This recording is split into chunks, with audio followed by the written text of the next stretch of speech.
अस्सलाम वालेकुम फ्रेंड्स। उम्मीद है आप सब लोग खैरियत से होंगे। अच्छा फ्रेंड्स, बहुत से लोगों ने ये क्वेश्चन किया है कि जो एनएलपी है, ये आप गूगल करें तो वहाँ पे ये एक सूडो साइंस है। अब सूडो साइंस है, सूडो साइंस उसे कहते हैं कि जो सही साइंस ना हो। पहली बात तो ये है कि एनएलपी साइंस ही नहीं है। NLP is not a science. यानी कि आपको पता है कि साइंस वो चीज़ होती है जिसको आप किसी फैक्ट के जरिए, किसी एक्सपेरिमेंट के जरिए आप उसको प्रूव करते हैं। बेसिकली एनएलपी, या जिसे हम न्यूरो लिंग्विस्टिक प्रोग्रामिंग कहते हैं, ये साइंस है ही नहीं है। फिर भी ये सूडो साइंस भी नहीं होगी ऑब्वियसली। तो बिल्कुल ये सूडो साइंस नहीं है, बल्कि साइंस भी नहीं है। ये एक आर्ट है कम्युनिकेशन का। एक कम्युनिकेशन का आर्ट है। सादा लफ्जों में मैं अगर आपको बताऊं कि एनएलपी क्या चीज है, basically NLP is an art of communication.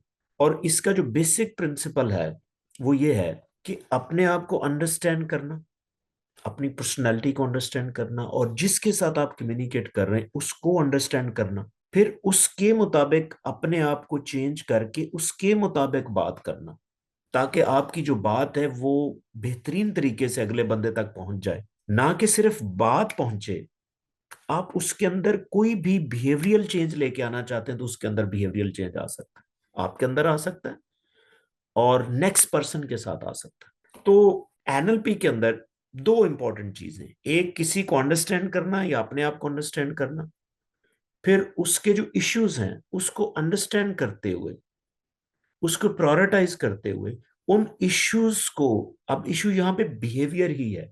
यानी कि कोई भी आपके अंदर प्रॉब्लम स्टार्ट होता है तो वो बिहेवियर से स्टार्ट होता है। तो उस बिहेवियर को चेंज करना। अब आप ये देखेंगे कि बिहेवियर जो है वो चेंज हो सकता है। कुछ लोग कहते हैं नहीं, बिहेवियर तो चेंज नहीं होता। नहीं, बिहेवियर कैन बी चेंज्ड। जैसे पर्सनैलिटी कहते हैं ना, वो चेंज नहीं होती, but behaviour can be change. कोई आपकी हैबिट है, कोई बिहेवियर है, वो आप चेंज कर सकते हैं। सो एनएलपी आपको एक ऐसी टेक्निक्स बताता है जो सबकॉन्शियसली उसको पता भी नहीं चलता नेक्स्ट पर्सन को। और ऐसी टेक्निक्स हैं जिसके जरिए आप किसी का जो एक बिहेवियर का पैटर्न है जो बार बार उससे हो रहा है, आप उसको सबकॉन्शियसली जाके चेंज कर सकते हैं। क्योंकि एनएलपी की जितना भी कम्युनिकेशन स्टाइल है वो इस चीज के ऊपर डिजाइंड है कि एनएलपी जब आप यूज करते हैं तो आप नेक्स्ट पर्सन के सबकॉन्शियस माइंड तक पहुंच जाते हैं। और ये बात याद रखिएगा कि आपका हर बिहेवियर आपके सबकॉन्शियस माइंड में होता है। और सबकॉन्शियस माइंड से उस बिहेवियर को चेंज करने के लिए आप जब तक सबकॉन्शियस माइंड में नहीं जाएंगे, आप उसको चेंज नहीं कर सकते। तो इसीलिए मैं कहता हूं कि एनएलपी के जो टेक्निक्स हैं, लोगों को अंडरस्टैंड करने के लिए भी टेक्निक्स हैं और लोगों के बिहेवियर चेंज करने के लिए भी टेक्निक्स हैं। कौन सा बिहेवियर है, कौन सी टेक्निक है, इसमें बहुत सारी टेक्निक्स हैं।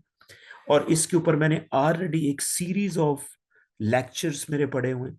मेरे चैनल के ऊपर आप जाएं, एक पूरी प्ले लिस्ट है। अगर आप इसको सही तरह सीखना चाहते हैं, उन टेक्निक्स को सही जानना चाहते हैं, तो आप उस प्ले लिस्ट को फॉलो करें।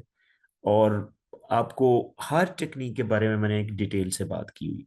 आप इसको सीखें, आपकी कम्युनिकेशन इंप्रूव होगी, आप लोगों के बिहेवियर चेंज कर सकेंगे, अपने बिहेवियर चेंज कर सकेंगे। क्योंकि आपको पता होना चाहिए कि बिहेवियर इज द एवरीथिंग। यानी कि आप सबसे पहले कोई भी आप काम करते हैं तो पहले यहां से आप चेंज होते हैं। यहाँ पे से पहले आपकी सोच, बिहेवियर चेंज होता है, तो फिर आपकी दूसरी चेंज भी आती है। और याद रहे कि एनएलपी की वो टेक्निक्स हैं जो आपका बिहेवियर इंस्टेंटली चेंज करती है। ये नहीं कि आप 10 दिन लग जाएंगे, 20 दिन लग जाएंगे। अगर आपने एनएलपी की टेक्निक सही तरह किसी भी इस्तेमाल की तो ये मोमेंट, क्योंकि behavioural change is always instant. अगर आप इसको सही तरह देखना चाहते हैं तो प्लीज आप ये पूरी एक सीरीज एनएलपी की पढ़ी हो, आप इसको फॉलो करें। And I hope you will enjoy that. But still, if you have any question, please write me in the comment section and definitely I will answer. Thank you.